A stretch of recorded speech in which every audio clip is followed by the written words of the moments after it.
Greetings everyone, welcome to my class. अभी तक मैंने आपको ये बताया था बेसिक कॉन्सेप्ट ऑफ क्लॉजेस। हम क्लॉजेस का टॉपिक कर रहे हैं और मैंने आपको बेसिक कॉन्सेप्ट ऑफ क्लॉजेस बताया है। उसके बाद मैंने आपको सेंटेंस और क्लॉजेस में क्या डिफरेंस होता है ये बताया। दो तरीके से हम क्लॉजेस की पहचान बताई है। फिर मैंने आपको भी हमने डिस्कस किया था व्हाट इज़ मेन क्लॉज, यानी दैट मीन्स इंडिपेंडेंट और principal clause. All three are the same, independent, main clause और principal clause, they all three are same. And then I told you what is dependent clause and with the examples we have discuss. हमने example के साथ discuss किया था और मैंने फिर आपको डिफरेंसेस बताए थे इंडिपेंडेंट और डिपेंडेंट क्लॉज में।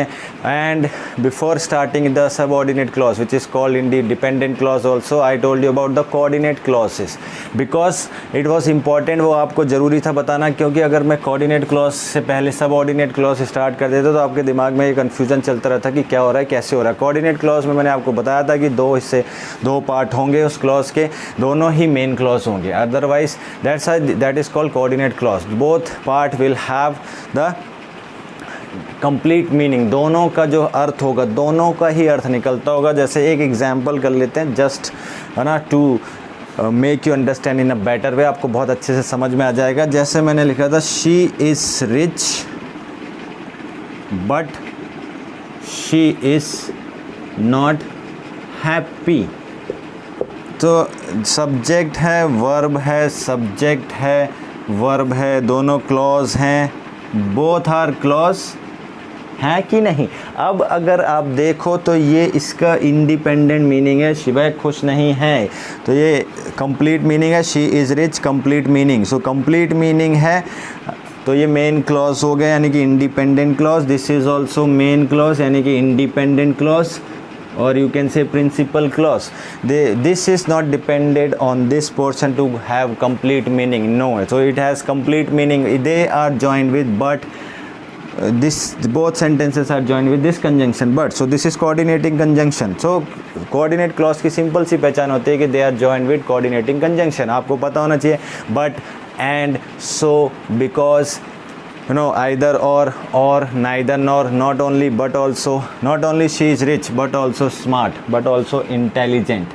तो दोनों ही complete meaning देंगे. They are not dependent on each other. That's why they are called main clause or principal clause and they are joined and they are called coordinate clause. So coordinate clause की बहुत ही simple सी पहचान है my dear students और everyone, वो ये है कि दोनों पोर्शन जो होंगे they will not depend on each other to complete their meaning. They will both have complete meaning. अभी हम आगे बढ़ते हैं, अब सबऑर्डिनेट क्लॉज करते हैं। सबऑर्डिनेट क्लॉज स्टार्ट करने से पहले, जो कि तीन पार्ट्स में डिवाइड हो जाता है। डिपेंडेंट क्लॉज है ये, इसका second name is dependent clause, आपको पता है। And dependent clause depend on the main clause to complete their meaning. Simple सी डेफिनेशन है सबऑर्डिनेट या डिपेंडेंट क्लॉज की। बट आगे जो डिवाइड हो जाता है नाउन क्लॉज में, एडजेक्टिव क्लॉज में, एडवर्ब क्लॉज में, उसको करने से पहले हम कुछ सबऑर्डिनेट कंजंक्शंस देख लेते हैं। मोस्टली यही यूज़ होते हैं। I have written all, no सारे तो नहीं लिखे हैं, I have not written all, but mostly which are used in subordinate clause और dependent clause I have written. देख लेते हैं। दैट जिसका मतलब होता है कि, है ना, ताकि, और की भी होता है। व्हाट जो भी होता है इसका मतलब जो कि, व्हाट मतलब क्या, हु कौन, हुज किसका, हुम जिससे मिलना है किससे मिलना, विच किसका, चीज़ों के लिए यूज़ होता है। दैट आ गया दोबारा, दो मतलब होता है की और जो कि। वेयर, यू नो, ऑल कहाँ, वेयर एवर जहाँ भी। व्हेन कब, वाइल उस दौरान, व्हेन एवर जब भी, एज जैसे, इवन इफ़ यदि कि, है ना, अनलेस जब तक नहीं, अनटिल जब तक, सो एज लेस्ट मतलब अन्यथा, देन मतलब होता है तब, कंपेयर करने के लिए जब हम लगाते हैं किसी भी चीज़ को। और भी होते हैं mostly which subordinate conjunctions use in subordinate clause, I have told you. तो सिंपल आपको ये देख लेना है कि इनमें से कौन सा यूज़ हुआ है और वो आपको पहचान हो जाएगी जो सबऑर्डिनेट क्लॉज है। जिस भी हमारा एक पूरा सेंटेंस लिखा होगा, जिस भी पार्ट के पहले ये इनमें से कोई भी एक कंजंक्शन यूज़ हुआ वो सबऑर्डिनेट क्लॉजेस कहलाएगा वो पार्ट। बिकॉज वो डिपेंडेंट क्लॉज होगा, वो डिपेंड होगा मेन क्लॉज के ऊपर, और मेन क्लॉज में तो कोई कंजंक्शन नहीं होता because they are simple sentence in themselves.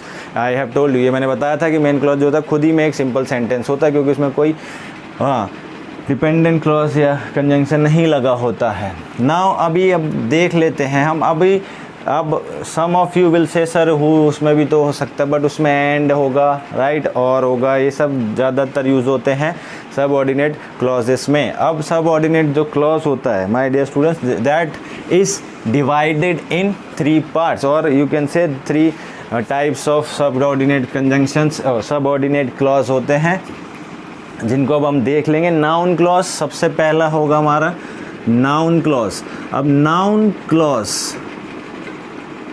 ये नाम से ही क्लियर है ना, नाउन तो आप सभी ने पढ़ा है कि ये किसी नाउन, जो सबऑर्डिनेट क्लॉज जो एक्ट करेगा एज अ नाउन, जो किसी चीज़ के बारे में, ना किसी प्लेस के बारे में, किसी भी चीज़ के बारे में प्लेस कर रहे हैं, नाम के बारे में, जो idea, opinion, name, thing, person, place, किसी के बारे में भी हमें एक्ट बताएगा एज अ नाउन एक्ट, वो हमारा नाउन क्लॉज होगा।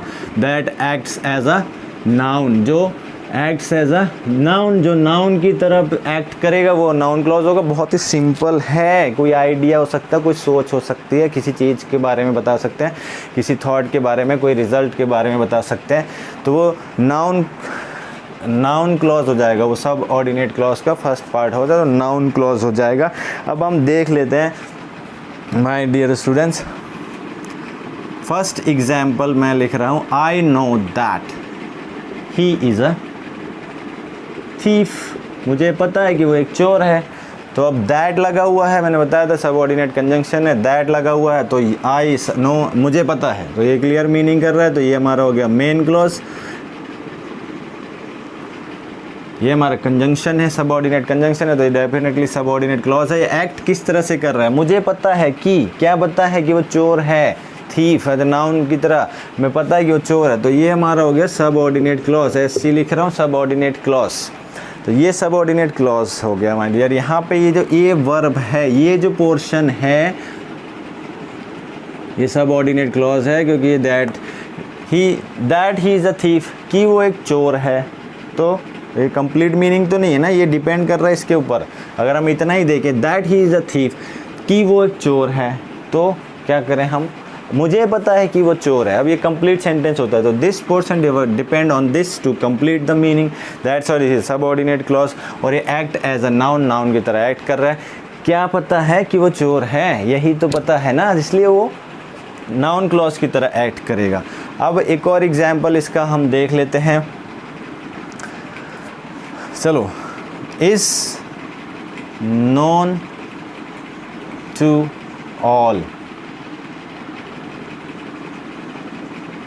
sorry, I wanted to write that, sorry my dear students, the sentence will be, sentence जो होगा हमारा वो ये है कि no one knows what to do, किसी को पता नहीं है कि क्या करना है। अब इसमें मेन क्लॉज कौन सा है, किसी को पता नहीं है, मेन क्लॉज कंप्लीट मीनिंग निकल रही है, इंडिपेंडेंट क्लॉज है। व्हाट टू डू, कि क्या करना है, क्या नहीं पता है कि क्या करना है। No one knows what to do, तो हम क्या लिखेंगे, ये no one knows what to do, तो दिस इज सबऑर्डिनेट क्लॉज जो एक्ट कर रहा है एज अ नाउन क्लॉज। तो ये हमारा ये हिस्सा हो गया subordinate clause which acts as a noun clause. तो यहाँ पे ये नाउन क्लॉज हो गया, और यही ज़्यादातर जो सबऑर्डिनेट क्लॉज होता है वो इसी के एग्जाम्स में क्वेश्चंस पूछे जाते हैं my dear students. So one more example we can see, that the earth is round is known to all. अब आप बताओ कि इसमें से हम नाउन क्लॉज ही कर रहे हैं, तो नाउन क्लॉज ही है, लेकिन जो मेन क्लॉज कहाँ है, और subordinate clause which is acting as a noun clause in this sentence where it is. So अगर आप देखें, that the earth is round, मैंने आपको बताया था कि जिस भी सेंटेंस जो मेन क्लॉज होगा उस पर कोई भी कंजंक्शन यूज़ नहीं होगा उसके पहले या उसके बाद में। यहाँ पे इसके बाद में that the earth is round कौन है लगा दे, इज़ नोन टू ऑल, ये सबको पता है, तो ये हमारा है मेन क्लॉज और ये हमारा है subordinate clause. This is subordinate clause और ये act as a noun. That the earth is round, सबको क्या पता है, इज नॉन टू ऑल, ये इसके ऊपर डिपेंड करता है, सबको पता है, ठीक है, कंप्लीट है। दैट द की पृथ्वी गोल है, तो क्या करें, की पृथ्वी गोल है, is known to all, it is known to all that the earth is round. अगर ऐसे लिखेंगे यहाँ पे जो ये वर्ब है, ये जो वर्ब है दिस पोर्शन जो इसके ऑब्जेक्ट के तौर पे, जो ऑब्जेक्ट के तौर पे यहाँ पे काम कर रहा है, is known to all, main clause हो गया। और ये सबऑर्डिनेट क्लॉज है, work as a noun clause, तो ये नाउन क्लॉज हो गया। अब हम आप करेंगे एडजेक्टिव क्लॉज। तो एडजेक्टिव तो आप सभी ने पढ़ा ही है। एडजेक्टिव क्या होते हैं? Adjectives are the words which qualify the noun और which tell something more about the noun और tell the quality of noun, यही होता है। तो अभी हम एडजेक्टिव जो क्लॉज होगा सबऑर्डिनेट क्लॉज का दूसरा जो होगा क्या होगा, वो होगा that acts as an adjective, जो एक एडजेक्टिव विशेषण की तरह विशेषता बताएगा नाउन की। एग्जाम्पल देख लेते हैं। ही is the boy, he is the boy who, अब यहाँ पे आप कुछ भी लिख दो, मैंने जो सेंटेंस लिख रखा है आप लोगों के लिए, हु स्पीक्स जर्मन फ्लुएंटली। अब जो एग्जाम्पल मैंने लिखा है आप कुछ भी लिख सकता है। He is the boy who is very tall, he is the boy, I met the boy who was wearing the red T shirt in yesterday's party. तो जो भी है वहाँ पे, अब यहाँ पे विशेषता क्या बता रहा है, ही इज़ द बॉय, यही वो लड़का है, तो ये मेन क्लॉज है क्योंकि कंप्लीट मीनिंग है। हु स्पीक्स जर्मन, जो जर्मन धारा प्रवाह बोलता है, बहुत अच्छे फ्लुएंटली तरीके से बोलता है, तो यहाँ पर फ्लुएंटली एक तरह से एडजेक्टिव है जो किसकी विशेषता बता रहा है, इस नाउन की। अब आप बोलेंगे सर ये तो नाउन है, लेकिन ये प्रिंसिपल क्लॉज है, मेन क्लॉज यानी कि इंडिपेंडेंट क्लॉज जो डिपेंड नहीं है इसके ऊपर, बट ये डिपेंड कर रहा है इसके ऊपर। तो ये सबऑर्डिनेट क्लॉज है, उसमें क्या है, ये एडजेक्टिव क्लॉज, क्योंकि ये जो पोर्शन है who speak German fluently, boy की तो ही विशेषता बता रहा है, ही इज़ द बॉय, यही वो लड़का है जो जर्मन फ्लुएंटली बोलता है, तो बॉय की विशेषता बता रहे हैं। नाउ सेकेंड एग्जाम्पल देख लेते हैं, इससे आपको और क्लियर हो जाएगा। She has a dog which is very faithful. अब विच आ गया है तो ये सबऑर्डिनेट क्लॉज ही होगा। फेथफुल डॉग्स, मोस्टली जो सारे के सारे ही डॉग्स फेथफुल होते हैं, तो हम इसको देख लेते हैं। फिर भी शी हैज़ अ डॉग, उसके पास एक कुत्ता है, कंप्लीट मीनिंग है, it is simple sentence, main clause. अब यहाँ से यहाँ विच इज़ वेरी फेथफुल, जो कि बहुत वफादार है, जो कि बहुत वफादार, कौन वफादार है, अगर हम सिर्फ इतना ही देखें तो this will depend on this part two complete it's meaning. यही तो सबऑर्डिनेट क्लॉज होता है, डिपेंडेंट क्लॉज होते हैं, they depend on the main clause to complete their meaning, they have some meaning but they don't have complete meaning. अब ये subordinate clause हो गया, इसी में ये एडजेक्टिव है, क्यों ये एडजेक्टिव क्लॉज का, because this is acts as an adjective clause, क्योंकि ये जो पूरा है ये फेथफुल है, जो कि बहुत फेथफुल है। कौन? ही, शी हैज़ अ डॉग, उसके पास एक कुत्ता है जो कि बहुत फेथफुल है, तो faithful is an adjective here, और वो किसकी क्वालिटी बता रहा है, डॉग, जो नाउन है, इसलिए एडजेक्टिव क्लॉज हो गया। This is the village, this is the village where I was born, यही वो गांव है जहां मैं पैदा हुआ था। क्वालिटी उस गांव की क्या विशेषता है, क्या विशेषता बता रहा है कि यही वो गांव है, दिस इज़ द विलेज, ये मेन क्लॉज है।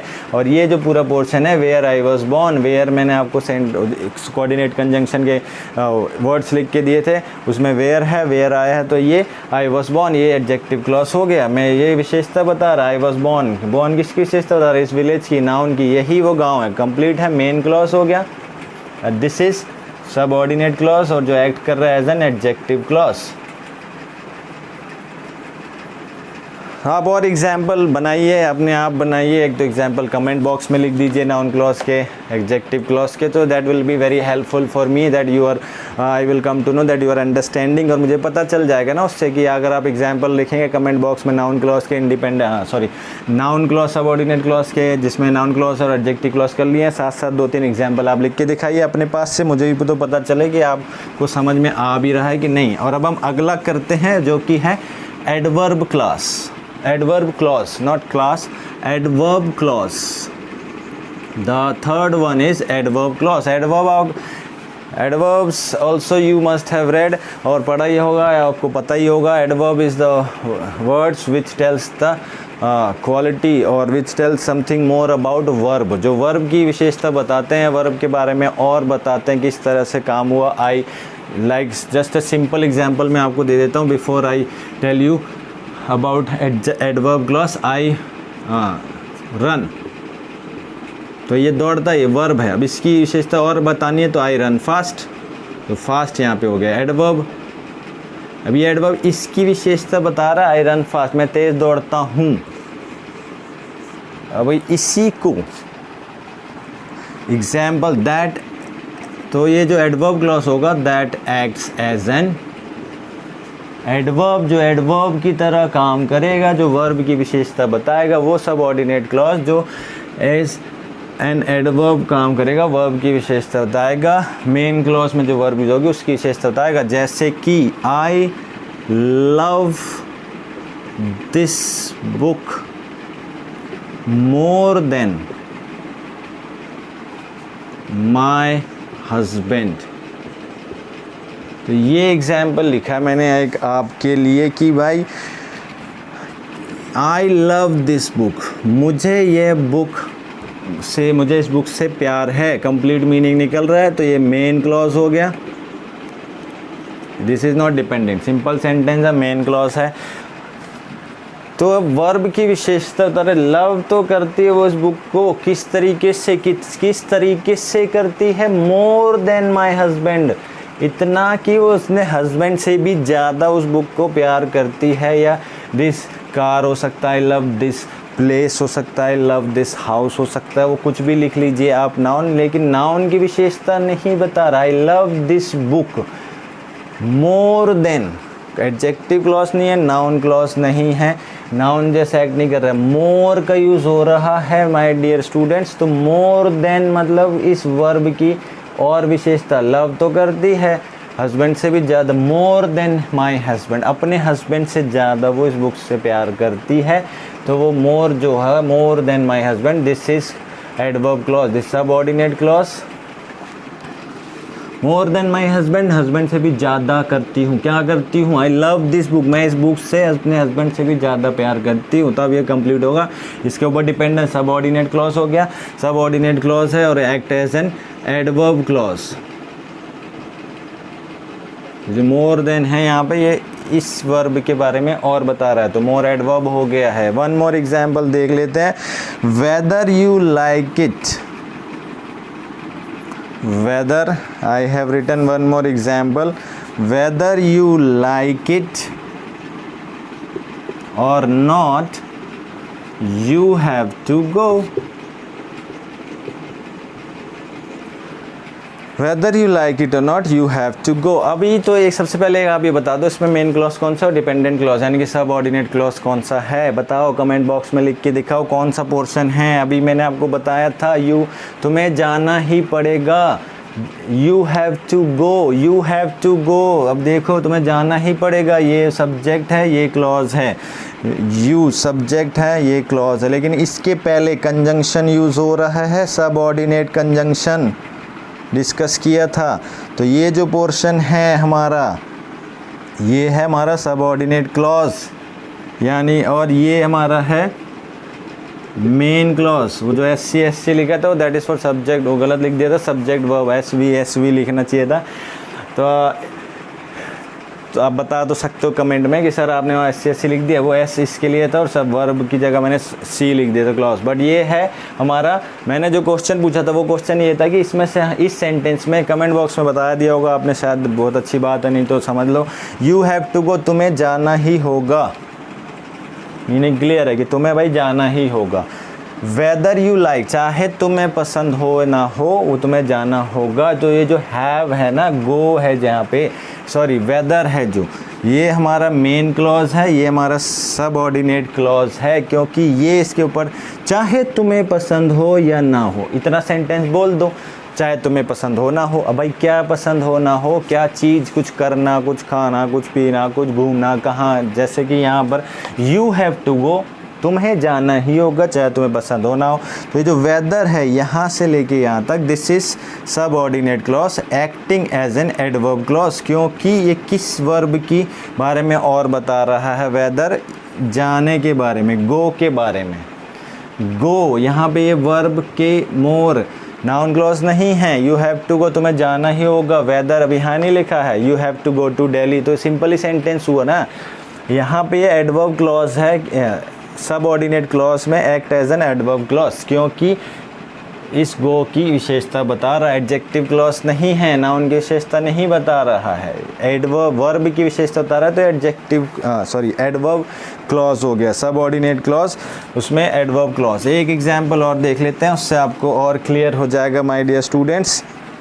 अब देखिए, the patient had died, this sentence you must have heard before also, before the doctor arrived. To the hospital लिख लो, in the hospital लिख लो, वो आपकी मर्जी है, मैं इतना ही लिख रहा हूँ। The patient had died, patient मर चुका था, कंप्लीट मीनिंग है, तो ये मेन क्लॉज, कंप्लीट मीनिंग है main clause. Before the doctor arrived, before मतलब पहले, डॉक्टर के आने से पहले, इतने सेंटेंस देखे ना। अब तो ये डिपेंडेंट क्लॉज ही हो गया, क्योंकि कंप्लीट मीनिंग तो नहीं है, डॉक्टर के आने से पहले, it has meaning but not complete meaning. So ये हमारा सब ऑर्डिनेट क्लॉज हो गया, working as an adverb clause. कैसे? ये वर्ब जो है अराइव्ड, आने से पहले, द पेशेंट हैड डाइड, मर चुका था, जो ये बता रहा है, ये जो वर्ब है बिफोर द डॉक्टर अराइव्ड, जो कंजंक्शन आया यहाँ पे बिफोर, ये यहाँ से यहाँ बिफोर द डॉक्टर, वर्ब इसमें कहाँ है, this is the verb, doctor subject है, this arrived is the verb. तो ये जो कंजंक्शन ऐड होने के बाद अराइव्ड किसकी विशेषता बता रहे हैं, द पेशेंट हैड डाइड, इस डाइड मर चुका था ना, आने से पहले वर्ब की, उस वर्ब के होने से पहले ये काम हो चुका था, इस वर्ब की मोर विशेषता बता रहा है। तो कहीं ना कहीं ये इंटरलिंक्ड हैं। तो ये था हमारा एडवर्ब क्लॉज। आप एक दो एग्जाम्पल बनाइए, नाउन क्लॉज के कमेंट बॉक्स में लिखिए, noun clause, right, make 2 examples of your own and write in the comment box of all 3 subordinate clause, noun clause, adjective clause and adverb clause. So 6 sentences, 6 examples I want from you all to write in the comment box of this video. Then I will understand that you have understood the video और understood the topic clause. एक बात और जाने से पहले और फिर before finishing this video, इस वीडियो को ख़त्म करने से पहले मैं आपको ये बताना चाहता हूँ भाई, I have told you noun clause, एक बार पॉइंट नोट कर लेंगे। जो नाउन क्लॉज में मोस्टली कंजंक्शन यूज़ होते हैं वो होते हैं हमारे that, those, who, which, where, when, why. And जो हमारे एडजेक्टिव क्लॉज में जो कंजंक्शन मोस्टली यूज़ होते हैं वो होता है who, whose, which, that, where, when, that. And adverb clause में इफ़, बिफोर, दो, एटसेट्रा, जैसे यहाँ बिफोर यूज़ हुआ है। तो ये हमारे मेन कंजंक्शंस होते हैं मोस्टली जो यूज़ होते हैं हमारे नाउन क्लॉज में, एडवर्ब क्लॉज में और एडजेक्टिव क्लॉज में। आई होप कि आपको ये टॉपिक बहुत अच्छे से क्लियर हो गया होगा और अब आपको समझ में भी आ गया होगा।